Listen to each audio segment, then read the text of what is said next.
자, 9번째 썰을 한번 가보도록 하겠습니다. 댓글 컨텐츠 한번 진행해 보도록 하겠습니다. 영상 제목, 한국의 버블은 일본의 버블보다 더 심각합니다.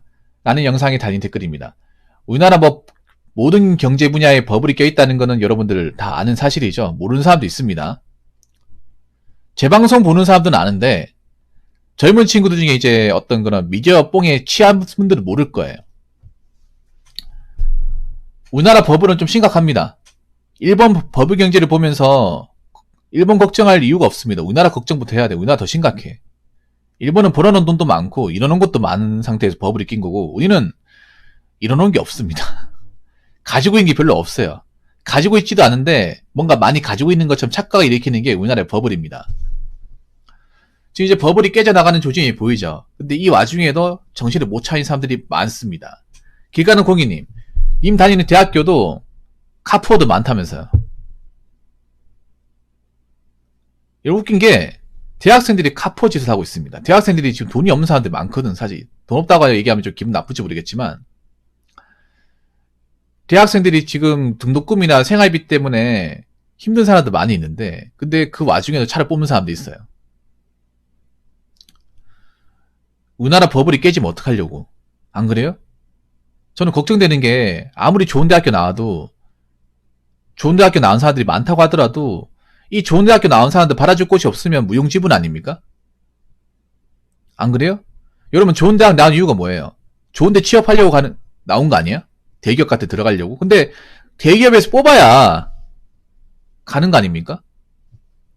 지금 많은 대기업들도 우리나라 어떤 그런 법의 경제 깨져가는 게 눈에 보이니까 비상경영 체제도 좀 들어가고 있는 것 같습니다. 돈 많이 받는 이제 임원들 잘라내고 그리고 쓸데없는 사업 같은 거 벌리지도 않고 투자도 안 하고요. 그리고 사람들도 적게 뽑고요. 그래서 제 생각인데 아마 내가 봤을 때는 대졸 채용 상당히 어려울 것 같습니다. 상당히 어려울 것 같아요. 그래서 명문대 졸업하신 분들이 자기가 원하는 분야에 취업을 못해서 좀 고생하는 현상을 분명히 볼 수 있습니다. IMF 때 그랬습니다. IMF 때 좋은 대학교 나와가지고 뽑아주는 곳이 없어가지고 전공 포기하고 허드렛부터 하는 사람도 많이 있었습니다. 만약에 지금 이제 명문대 나온 사람들한테 자기 전공 버리고 다른 거 하라고 하면 하겠습니까? 못하죠 사실.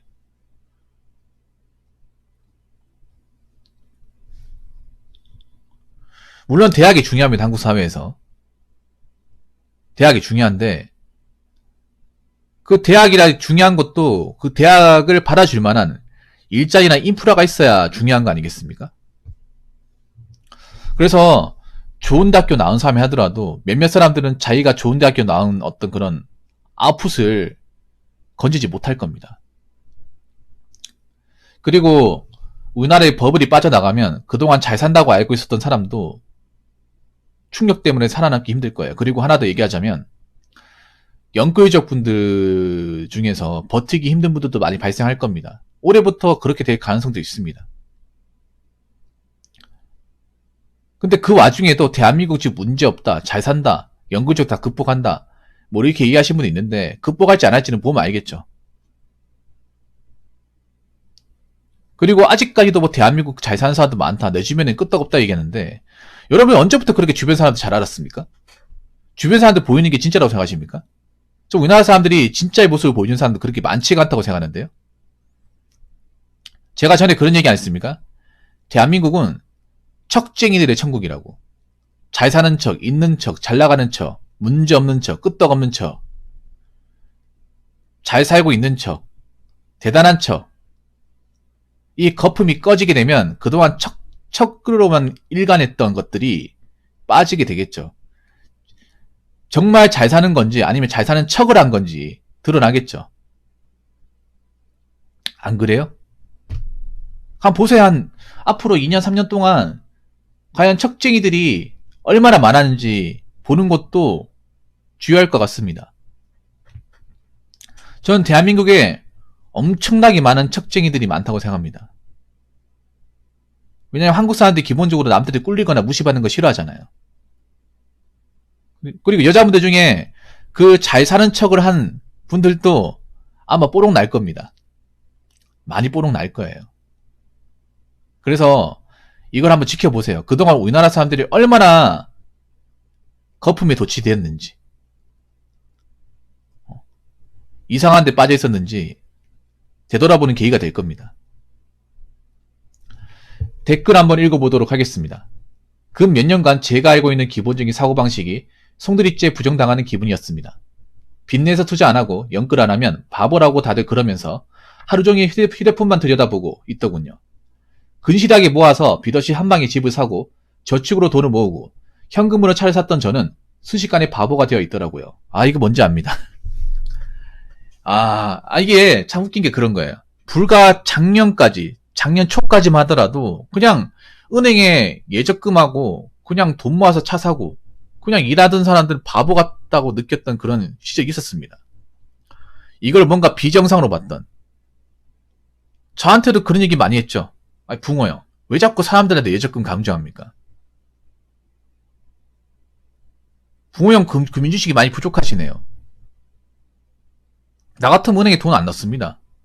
지금 사람들 돈 많이 벌고 있는데, 투자로 돈 많이 벌고 있는데 왜 자꾸 엉뚱한 방식 가르칩니까? 그리고 저한테 그런 얘기 한 사람도 있었습니다. 정확하게 기억이 납니다. 아니 지금 돈 모으는 게 됩니까? 돈 조금이라도 있으면 대출 많이 받아가지고 집 사야죠. 남들 좀 집 사가지고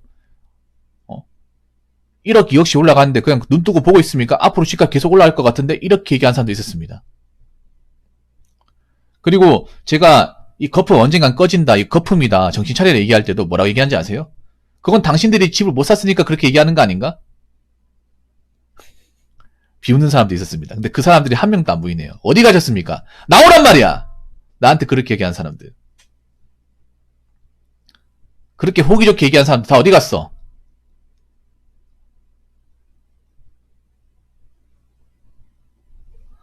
저한테 그렇게 재작년까지 마르고 딸투로 얘기하신 분이 있었다니까요. 누가 정상인지 한번 보자고. 왜 안 나오는 거야? 그때 그렇게 기세 좋게 얘기하신 분들 한번 근황 좀 얘기했으면 좋겠습니다. 근황. 어떻게 사시는지, 지금 어떻게 됐는지 근황 좀 얘기하세요. 그때 자신있게 얘기했잖아요. 왜 안 나오십니까? 제가 차단 건 것도 아니거든요.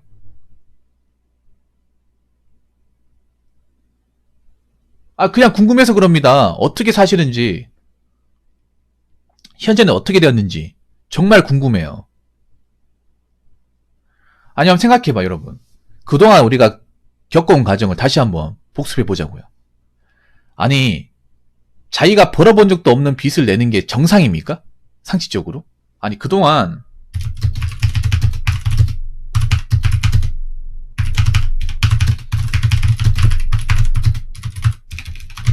내가 벌어본 적도 없는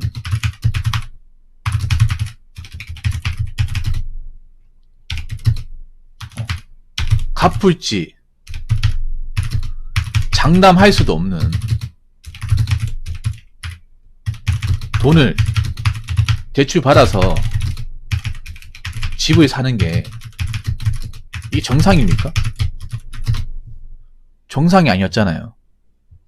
그거 자체가 정상이 아니었지 않습니까? 집을 사는데 모은 돈만 가지고 집을 살 수는 없겠죠. 많은 분들이. 그러니까 일정 정도 대출을 받는데, 근데 지금 수도권에 집을 사신 분들이 일정 단위에 자기가 감당할 수 있는 대출만 받는 게 아니었잖아. 자기가 평소에 만져본 적도 없는 돈을 대출받았잖아요. 겁도 없이. 그리고 본인 능력으로 대출이 안 되니까 어떻게 했습니까? 주변 지인들한테, 가족들한테, 부모님한테 부탁했잖아요.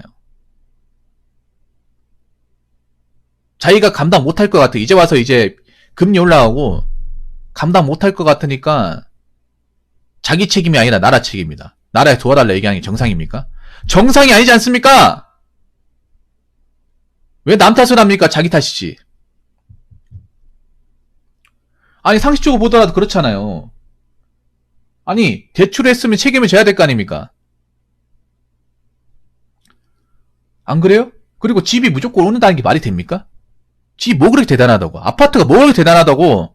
그러니까 집은 집일 뿐입니다. 안 그래요? 그냥 먹고 자고 생활하고 그 이상 그 이하도 아니에요. 언제부터 대한민국 국민들이 아파트 그 건물 하나에 미쳐있다고. 9평8사 무슨 9평8사야. 9평8사 안 사는 사람 훨씬 더 많은데. 아니 언론 미디어도 미쳤어. 까놓고 얘기해서. 안 그래요? 언제부터 우리가 무슨 전형민족 8사에 살았다고. 씨. 아니 지금 1인 가구 많잖아. 1인 가구 사는 사람 중에 전형민족 84제곱미터에 사는 사람 누가 있어요, 여러분? 앞으로 1인 가구 점점 많아지는데. 아니 상식적으로 보더라도 안 그래? 앞으로 그럼 84제곱미터 면적을 가진 집이 필요할까? 아니면 혼자 살아도 충분한 집이 필요할까? 우리나라 지금 혼인율 박살나고 있잖아요. 1인 가구 늘어나고 있잖아요. 눈으로 보고 있잖아. 1인 가구는 지금 계속 증가하고 있잖아요. 그러면 상식적으로 보더라도 저는 9평 8사 방 3칸짜리 거실 있는 화장실 2개 딸린 저는 넓은 집이 필요할까요? 아니면 혼자 살아도 관리할 수 있는 집이 필요할까? 안 그래요, 여러분? 언제부터 우리가 84 타입을 그렇게 외쳤다고 그래? 거기 살아야 되는 것처럼. 안 그래요?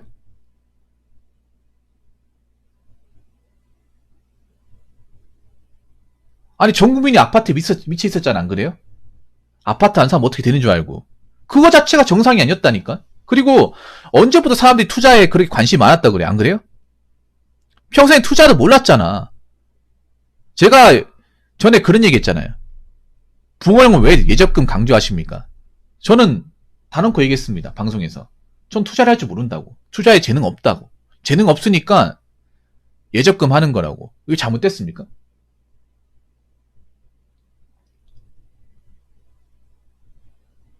근데 저 말고 재능 없는 사람들 많잖아. 투자에 기본적인 지식과 재능이 없는 사람들 지천이 널려 있잖아요. 근데 그 사람들 투자를 했잖아요. 잘 될 리가 있겠습니까? 아니, 투자에 재능이 없으니까 남들이 돈 몇 천만 원 이제 이득 봤다. 그러니까 남들도 하자고, 꼬드기니까 같이 넘어가는 거 아니겠어요? 재능이 없으니까.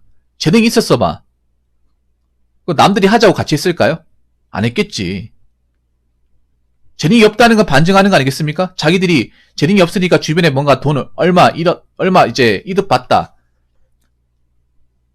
몇 프로 올랐다. 얘기 들으니까 배 아파가지고 하는 거 아니야. 그거 자체가 재능이 없는 거죠. 남이 배 아파가지고, 남이 하는 거 올라가지고 하는 게 무슨 투자입니까, 그게? 안 그래요? 그래서 우리가 이제 지금 시기에 왔을 때 다시 한번 되짚어 봐야 돼. 이제 내가 봤을 때는 한 방에 뭔가 올라간다는 생각을 하면 안 돼요. 올라간다는 생각을 하면 안 됩니다. 그동안 우리가 헛개입에 빠져 있었어. 이상한 데 빠져 있었습니다. 이제부터라도 메타인지하고 어떻게 내 능력으로 현실적으로 타파해 나가기 이 관점으로 보셔야 돼요. 이제 뭐 돈을 좀 더 벌겠다. 집값으로 뭔가 재미를 보겠다. 이런 생각 이제 하지 마시고 수리를 사셔야 돼. 그리고 투자로 뭔가 손해 보셨던 분들도 자꾸 투자에 목매여 있으면 안 됩니다. 언제부터 그렇게 본인들이 투자에 그렇게 재능이 있었다고 관심이 많았다고 그러는 겁니까? 안 그래요? 그리고 대출은 자기가 감당할 수 있는 범위 내에서 대출을 봐야 되지. 자기가 능력도 안 되면서 대출을 최대한 벌릴 수 있는데도 벌리는 게 정상이냐 말이에요.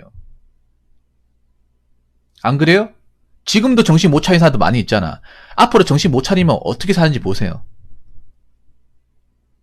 지금도 보면 아직도 자기 집값 올라간다고 얘기한 사람이 있고 아직도 투자하면 올라간다고 얘기한 사람이 있어. 올라가는지 내려가는지 앞으로 지켜보자고요. 그리고 앞으로 거품 빠질 겁니다. 우리가 생각하는 이상은 빠질 거예요. 그리고 이 상황은 굉장히 오래 갈 겁니다. 잠깐은 끝나는 게 아닙니다. 그래서 여러분들 마음에 각오하시고요. 잡고 있잖아요. 요행을 바라시면 안 됩니다. 요행을 너무 많이 바라니까 지금 감당 안 되는 후폭풍이 오는 겁니다. 그렇기 때문에 그냥 순리를 사세요. 힘들어도 이렇게 사는 게 맞습니다. 그냥 여러분 능력대로 버는 벌이대로 맞춰가지고 쓸데없는 돈 안 쓰고 사는 게 맞습니다. 이렇게 살면 돼요. 이렇게 살면 위기 지나갈 수 있습니다. 이렇게 안 살고 자꾸 편법 쓰니까 위기를 직접탄 맞는 거 아니겠습니까? 그러니까 그런 사람은 그냥 그렇게 살게 내비두시고 여러분들은 여러분 능력에 맞게 가시면 됩니다. 무슨 말인지 아시겠죠? 자, 이상으로 9번째 썰 마치도록 하겠습니다.